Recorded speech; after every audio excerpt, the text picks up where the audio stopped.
একসময় যেখানে চলাচলের অন্যতম বাহন ছিল নৌকা, সেখানে জলাশয় ও বনায়ন নষ্ট করে একের পর এক গড়ে উঠেছে সরকারি ভবন, হাসপাতাল ও উন্নয়ন অবকাঠামো।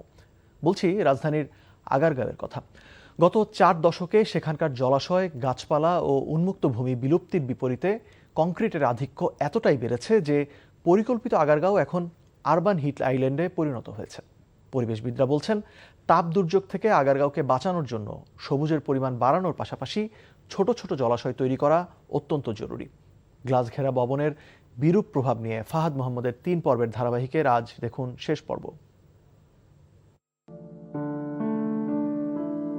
4 দশক আগেও রাজধানীর আগারগাঁওয়ে ছিল ভিন্ন এক দৃশ্যপট। তখন এখানে চলাচলের অন্যতম বাহন ছিল নৌকা। বিস্তৃত জলাশয় আর খাল জুড়ে ছিল পানির স্বাভাবিক প্রবাহ, যা শুধু যোগাযোগের মাধ্যমেই নয়, এলাকার পরিবেশের ভারসাম্য ধরে রাখত। কিন্তু সময়ের সঙ্গে বদলে গেছে সেই চিত্র।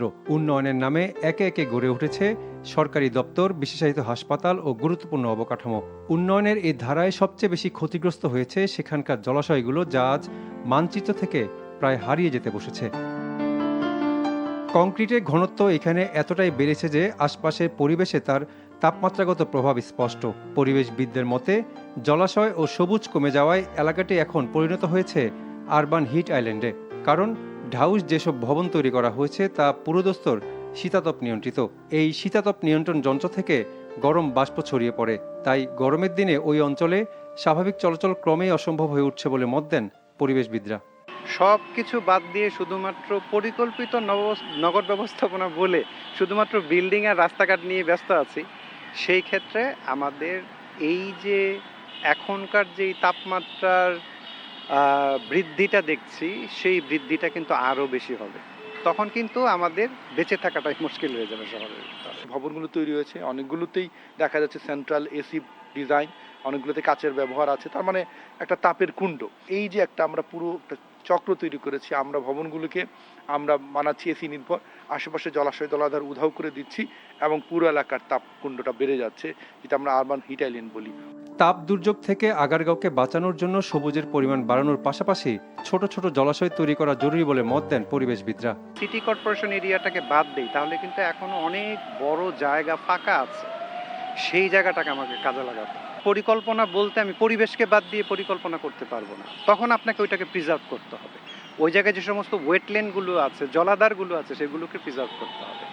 তাহলেই কিন্তু আমরা ওই অংশটার পরিবেশকে কিন্তু রক্ষা করতে পারবো। আসলে আগেরকার প্লটগুলো বড় বড় প্লট, সরকারি প্লট, সেখানে চাইলে ছাদ বাগানের মাধ্যমেও সেই ভবনগুলো তাপমাত্রা কিছুটা কমাতে পারে। সেটাও কিন্তু আমাদের ঢাকা শহরের জন্য অন্তত কিছুটা সবুজ নতুন তৈরি হলো, যোগ হলো।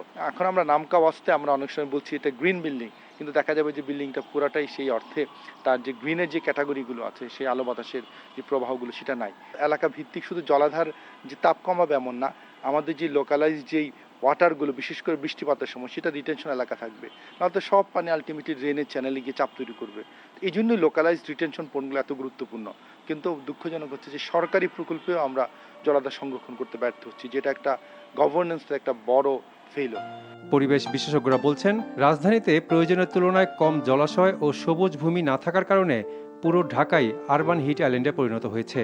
ভবিষ্যতে নগরে সবুজায়ন ও জলাধারের উপর জোর না দিলে আগামী কয়েক বছরে গ্রীষ্মকালে গরমের তীব্রতায় বসবাসের অযোগ্য হয়ে পড়বে রাজধানী ঢাকা বলে সতর্ক করলেন পরিবেশবিদরা। Fahad Mohammad, NTV news, Dhaka.